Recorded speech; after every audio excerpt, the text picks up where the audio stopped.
Hello students, आज की class में आप सभी का स्वागत है। अपन ने पिछले चैप्टर में इलेक्ट्रोस्टैटिक स्टार्ट कर ली थी और इलेक्ट्रोस्टैटिक में हमने बहुत सारी चीज़ें देखी थी। क्या क्या देखा था हमने चार्ज के बारे में पढ़ लिया था और आज हम जो स्टार्ट कर रहे हैं वो किसके बारे में कर रहे हैं, वो है चार्ज को और ही आगे बढ़ाएंगे। और आज जो हम पढ़ेंगे मेथड्स ऑफ चार्जिंग। क्या पढ़ रहे हैं? Methods of charging. चलिए शुरू करते हैं आज का अगला टॉपिक। तो मेथड्स ऑफ चार्जिंग टॉपिक डाल दीजिए आप सभी। Methods of charging. तो मेथड्स ऑफ चार्जिंग क्या होता है? मेथड्स ऑफ चार्जिंग यानी कि कोई भी बॉडी चार्ज कैसे होती है, इलेक्ट्रीफाई कैसे होती है। चार्ज की प्रॉपर्टीज में मैंने आपको बताया था कि चार्ज क्या होता है कि जिसके कारण उस बॉडी में इलेक्ट्रीफाई इफेक्ट आ जाता है। अब भैया इलेक्ट्रीफाई इफेक्ट कैसे आता है? अब जैसे कि मैंने आपको बताया था कि ग्लास रॉड को, है ना, एक कोई कांच की छड़ ले लीजिए आप और उसको सिल्क पर रब कीजिए तो दोनों चार्ज हो जाते हैं एक दूसरे से। अब ये किस कारण होते हैं? तो वो आपने रब किया, और रब करना मतलब कि यह मेथड्स ऑफ चार्जिंग के अंदर आएगा। और ये कौन सा होगा? यह होगा फ्रिक्शन। तो नंबर 1 पर हम डाल देते हैं फ्रिक्शन। फ्रिक्शन फ्रिक्शन क्या होता है? मतलब कि एक बॉडी को दूसरी बॉडी पर रब करना। और यह कब पॉसिबल है? अब जैसे कि अपन ने दो बॉडी ले ली, मान लो अपने पास ये दो बॉडी है, दोनों को मैंने एक दूसरे से रब किया, तो इस समय क्या होता है? अब दोनों अलग अलग बॉडी होनी चाहिए, है ना। तो इस समय क्या होता है, मतलब प्रॉपर्टी भी उन दोनों बॉडी की अलग अलग होनी चाहिए। तो क्या होता है कि मैंने आपको बताया कि मान लो ये न्यूक्लियस है और न्यूक्लियस के चारों तरफ कौन चक्कर लगाते हैं? इलेक्ट्रॉन। कौन लगाते हैं? इलेक्ट्रॉन। तो जो दूर के इलेक्ट्रॉन है उनकी और पास वाले इलेक्ट्रॉन है, इसमें इन दोनों में क्या होता है कि अगर इन दोनों के बीच में लगने वाला फोर्स या फिर इन दोनों के बीच में लगने वाला फोर्स, दोनों की इंटेंसिटी में कुछ फर्क होता है। तो जो इलेक्ट्रॉन दूर है वह इसके कंपैरिजन में थोड़ा सा वीक रहते हैं, वो क्या होते हैं? थोड़ा सा कमजोर रहते हैं। और कमजोर होने के कारण जब आप रब करोगे तो यह अपने ऑर्बिट से अलग हो जाएगा और वह इलेक्ट्रॉन दूसरी बॉडी में ट्रांसफर हो जाएगा। तो जिस बॉडी में इलेक्ट्रॉन गए हैं, मतलब इलेक्ट्रॉन की संख्या उसमें ज्यादा हो गई, तो वह तो हो गया नेगेटिव चार्ज। और जिस बॉडी ने इलेक्ट्रॉन छोड़े हैं, रिलीज किए हैं, अपने इलेक्ट्रॉन त्याग दिए हैं, तो वह क्या हो जाता है? Positively charge. क्यों? क्योंकि यहां पर क्या हुआ? इलेक्ट्रॉन की कमी आ गई, और कमी आने से अपन इसको क्या कह सकते हैं? अपन यहां पर बोल सकते हैं कि इलेक्ट्रॉन हमारे क्या हो गए? कम पड़ गए, और यह हो गया क्या? Positive charge. और जिसने इलेक्ट्रॉन लिए वह क्या हो गया? Negative charge. आगे बात समझ में? तो यह जो मेथड होता है चार्जिंग का, इसे हम क्या कहेंगे? फ्रिक्शन। क्या कहेंगे? फ्रिक्शन। तो आप सभी लिख सकते हैं अंदर, मेरे साथ साथ भले ही लिख दीजिए आप। क्लियर? तो लिख दीजिए इसमें, व्हेन वन बॉडी रब with another body,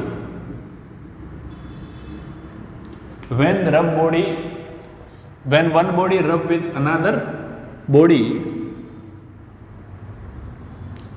then electron transfer in other body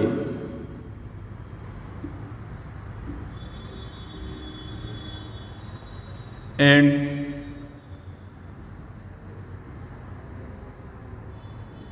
body has charge.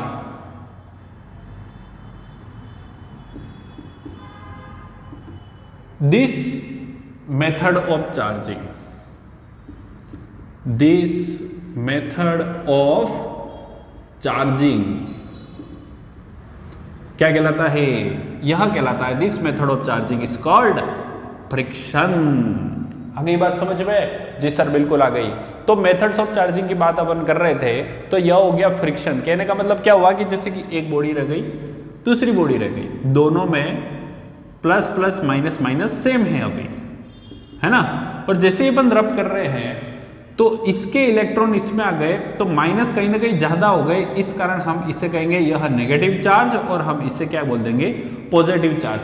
तो सर क्या इलेक्ट्रॉन ही चार्ज होंगे, ट्रांसफर होंगे? जी बिल्कुल, इलेक्ट्रॉन ही ट्रांसफर हो सकते हैं। क्यों? क्योंकि इलेक्ट्रॉन न्यूक्लियस के बाहर चारों तरफ चक्कर लगाते हैं और प्रोटॉन जो रहता है वह किस में रहता है, न्यूक्लियस के अंदर, और न्यूक्लियर फोर्स के कारण वह बाउंडेड रहता है। तो प्रोटॉन कभी ट्रांसफर नहीं हो सकता है, सभी को याद रखना है ये। चलिए और आगे बढ़े। अब तो ये तो हो गया आपका किसके बारे में, मेथड्स ऑफ चार्जिंग का। नंबर 1 हमने जो किया वो क्या था, फ्रिक्शन। अब जो हम अगला लेने वाले हैं वो क्या है, इलेक्ट्रोस्टैटिक इंडक्शन। अब इलेक्ट्रोस्टैटिक इंडक्शन क्या होता है, ध्यान से देखिएगा। इलेक्ट्रोस्टैटिक इंडक्शन मतलब कि इसमें तो क्या किया था कि कहीं ना कहीं दोनों एक दूसरे के कांटेक्ट में आए थे, परंतु इस बार यह जो मेथड्स ऑफ चार्जिंग है वह एक दूसरे के कांटेक्ट में नहीं आएगा। तो फिर ये किस तरह से चार्ज होगा, आइए चलिए देखते हैं। ये नोट कर लीजिएगा आप मेरे साथ साथ, है ना।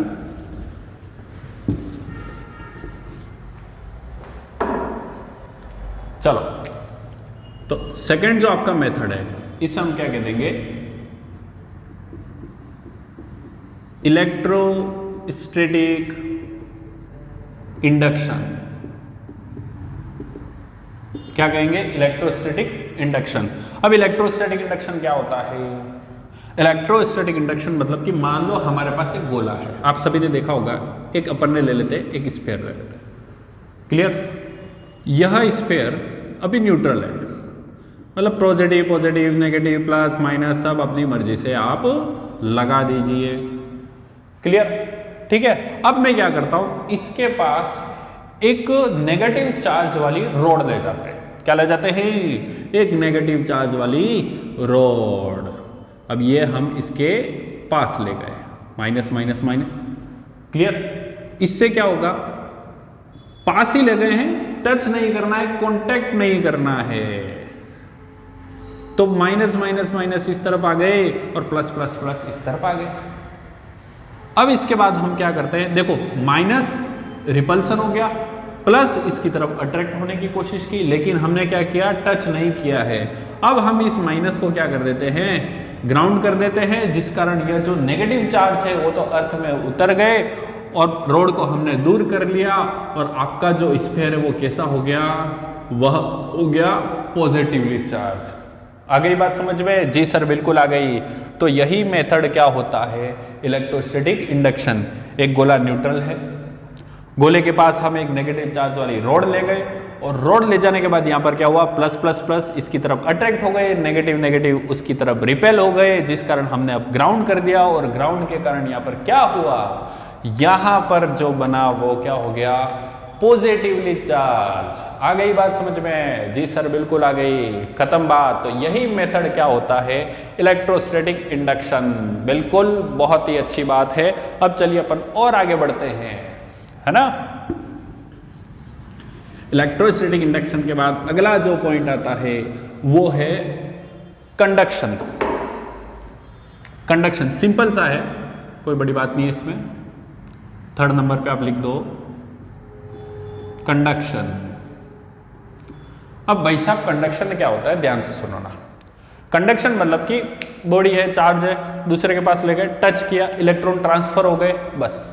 Charging by contact, this method is known as conduction. Conduction क्या होता है, चार्जिंग बाय कॉन्टैक्ट। बस इतनी सी लाइन याद रखिए, कोई बड़ी बात नहीं है। आप इसमें लिख देते हैं सीधा सा कि charging by contact, charging by contact, बस। This method is known as conduction. Simple सी बात है, हो गया काम खत्म। आगे बात समझ में? जी सर। तो यह जो था वो क्या था, मेथड्स ऑफ चार्जिंग, क्लियर।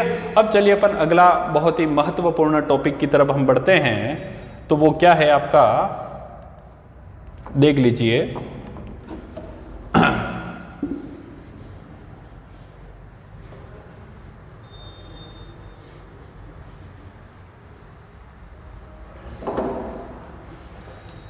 अगला जो टॉपिक है बहुत ही इंपॉर्टेंट, इलेक्ट्रोस्टैटिक इसके बिना अधूरी है। Coulomb's law. कौन सा लॉ? Coulomb's law. कूलम्ब ने एक एक्सपेरिमेंट के थ्रू यह देखा कि यह जो दो चार्ज है, अब दोनों चार्ज के बीच में देखो आप सभी को पता है दो टाइप के फोर्स लगते हैं। कौन कौन से लगते हैं? एक तो लगता है अट्रैक्शन और दूसरा लगता है रिपल्सन। कौन सा लगता है? रिपल्सन। अट्रैक्शन और रिपल्सन यह दोनों फोर्स लगते हैं। तो कूलम्ब्स ने क्या देखा, ध्यान से देखिएगा। अब मान लो दो चार्ज हैं और दोनों पॉइंट चार्ज है, दोनों स्टैटिक हैं, अपनी जगह पर रुके हुए हैं, चार्ज चल नहीं रहे हैं। वहां पर कूलम्ब्स लॉ को हम यूज नहीं कर सकते, कुछ लिमिटेशन है जिन्हें भी मैं आपको बता दूंगा। तो यहां पर दो स्टैटिक चार्ज हैं, एक चार्ज हो गया Q1 और दूसरा चार्ज हो गया अपने पास Q2। ये क्या हो गए? दो चार्ज हो गए। दोनों चार्ज के बीच में डिस्टेंस मान लेते हैं R। कितनी है? R। अब यह जो चार्ज है, ध्यान से सुनो ना, इन दोनों के बीच में लगने वाला force is directly proportional to the Q1 Q2।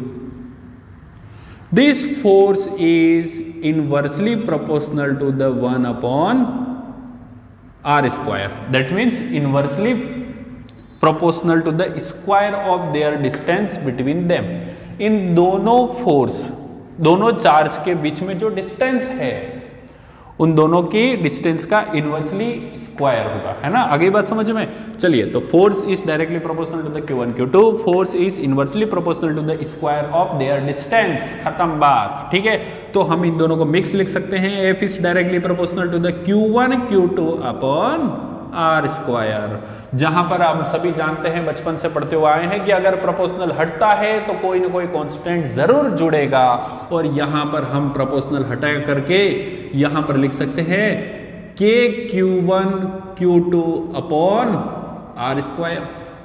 खत्म बात। और यहां पर K क्या है? K यहाँ का प्रोपोर्शनली कांस्टेंट है, और इस K की वैल्यू होती है K is equal to 1 upon 4 pi epsilon naught. आगे बात समझ में? एप्सिलॉन नॉट क्या है? परमिटिविटी ऑफ फ्री स्पेस, है ना? उस इलेक्ट्रिक फील्ड की परमिटिविटी है, और इस एप्सिलॉन नॉट की वैल्यू होती है 8.854 इंटू 10⁻⁻12। आगे बात समझ में? ठीक है। और 1/4 पाई एप्सिलॉन नॉट की वैल्यू क्या होती है? 9 into 10⁻⁹ newton metre square upon coulomb square, और इसकी यूनिट हो जाएगी coulomb square upon newton metre square. आगे बात समझ में? जी सर, बिल्कुल आ गई। तो कूलम्ब्स लॉ क्या होता है, बड़े अच्छे से समझिएगा। यह जो दो चार्ज है दोनों वैक्यूम में रखे हैं, पहली चीज ध्यान में रखनी है। मीडियम की अलग बात हो जाती है ना? तो वैक्यूम की अगर अपन बात करें तो F is directly proportional to the Q1 Q2, F is inversely proportional to the square of their distance, F is directly proportional to the Q1 Q2 upon R square। दोनों को मिक्स लिख दिया हमने, और प्रोपोर्शनल हटा तो क्या जुड़ गया? कांस्टेंट K और Q1 Q2 upon R square. तो K is equal to 1/4 pi epsilon naught 9 into 10⁻⁹ और newton metre square upon coulomb square, और 8.854 into 10⁻⁻12 coulomb square upon newton metre square. यह क्या हो गई? Permittivity of free space, permittivity of electric field. आगे बात समझ में? तो यह जो था वह क्या था? Coulomb's law. क्लियर? अब कूलम्ब्स लॉ इन मीडियम, अगर यह दोनों चार्ज किसी मीडियम में रख दिया जाए, किसी डाइलेक्ट्रिक फील्ड के अंदर रख दिया जाए, और जिसका डाइलेक्ट्रिक कांस्टेंट जो है वो अगर K है, वापिस देखिएगा ध्यान से,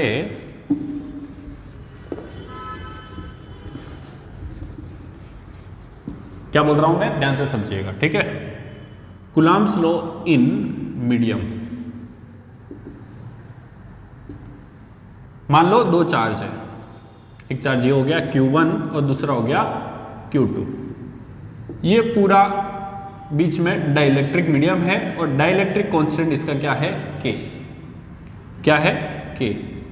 और इन दोनों चार्ज के बीच की जो डिस्टेंस है, सेम डिस्टेंस है, वो कितनी है? R। अब यहां पर जो फोर्स लगेगा वो क्या लगेगा? F medium is equal to 1/4 pi epsilon naught Q1 Q2 upon R square. ये तो एयर के लिए था, साथ में अपन लगा देंगे यहां पर K। क्या लगाएंगे? K। और यही क्या होता है? Dielectric constant. क्लियर? तो अपन इसको यूं लिख सकते हैं, F medium is equal to F vacuum या फिर एयर अपॉन K। इतना प्रभाव पड़ जाता है कम, है ना। देखो सीधी सी बात है कि अगर मीडियम चेंज होगा फोर्स भी चेंज होगा। मान लो आप किसी को हवा में या थप्पड़ मार रहे हो, वो एक अलग लगी, मार मत दीजिएगा, है ना, अपने आसपास। या फिर आप उसी को एक स्विमिंग पूल के अंदर ले जाइए, पानी के अंदर थप्पड़ मारो, यही फोर्स के साथ, तो दोनों जगह उस फोर्स का अलग अलग फर्क आएगा। जी बिल्कुल आएगा। आगे बात समझ में? Yes sir. तो यही चीज इसी के साथ भी होती है, प्रकृति में सभी नियमों पर लागू होती है। मीडियम चेंज, फोर्स की वैल्यू चेंज हो जाएगी, और यह कूलाम्ब फोर्स सिमिलर है किसके? ग्रेविटेशनल फोर्स के। किसके है? ग्रेविटेशनल फोर्स के। आगे बात समझ में? जी सर बिल्कुल आ गई। अब और आगे बढ़ते हैं। कूलाम्ब्स लॉ इन वेक्टर फॉर्म, यह जो है कूलाम्ब्स लॉ इन वेक्टर फॉर्म, यह अपने क्वेश्चन सॉल्व करने में मदद करेगा, है ना। जी सर बिल्कुल। तो देखिए कूलाम्ब्स लॉ इन वेक्टर फॉर्म कुछ नहीं है, ये फोर्स की एक डायरेक्शन बता रहा है ना। अब जैसे कि यहां ध्यान से देखो, ये हो गया आपका एक चार्ज हो गया Q1, दूसरा चार्ज हो गया अपना Q2। Q1 Q2 पर फोर्स लगा रहा है F21 और Q2 Q1 पर फोर्स लगा रहा है F12। क्लियर? इसे हम किस तरह से लिख सकते हैं कि force on Q1 from Q2, तो 1 पर फोर्स लग रहा है, तो force on 1 from 2 is equal to क्या हो जाएगा? 1/4 pi epsilon naught Q1 Q2 upon R square, और यहां पर यूनिट वेक्टर की डायरेक्शन लगा दो, 2 1 की तरफ आ रहा है, तो ये लिख दिया R21। क्या लिखा? R21, ये यूनिट वेक्टर की डायरेक्शन होगी। आगे बात समझ में? ठीक उसी तरह से अब अपन और आगे लिखते हैं, force on Q2 from Q1। Clear? तो ये क्या हो गया? Force on 2 from 1 is equal to 1/4 pi epsilon naught, and here Q1 Q2 upon R square, and then यहां पर आप क्या लिख दोगे? R12। सेम यही चीज पोजीशन वेक्टर के लिए भी लागू हो जाएगी, जहां पर अपन R1 माइनस R2 और R2 माइनस R1 इस तरह से लिख सकते हैं। क्लियर? वेक्टर अगर आप सभी ने पढ़ रखे होंगे तो इसके क्वेश्चन इजी गोइंग अपन सॉल्व कर देंगे। जैसे कभी कभी क्वेश्चन इस तरह से पूछ लिया जाए कि दो फोर्स है, देखो एक फोर्स इस तरफ लग रहा है F1, इस डायरेक्शन में लग रहा है, और यहां पर लग रहा है आपका F2। क्लियर? इन दोनों के बीच में एंगल बन रहा है थीटा। क्या बन रहा है? थीटा। तो यह जो फोर्स है, रिजल्टेंट फोर्स Fr, यह किसके बराबर हो जाएगा? वही अपना वेक्टर वाला लॉ लगाना है, F1 square plus F2 square. आई बात समझ में? याद आ रहा है सर? याद आ रहा है? 2F1 F2 cos theta. अरे ये तो हमने 11th में पढ़ा था। बिल्कुल वही चीज यहां पर यूज करेंगे। क्लियर? क्वेश्चन जब मैं करवाऊंगा इसके बाद वाले में, तो वहां पर अपन ये सारी चीजें देख सकेंगे। तो उम्मीद करता हूं आपको कूलाम्ब्स लॉ का वेक्टर फॉर्म भी समझ में आ गया होगा। आइए चलिए बढ़ते हैं अब अगले पॉइंट की तरफ।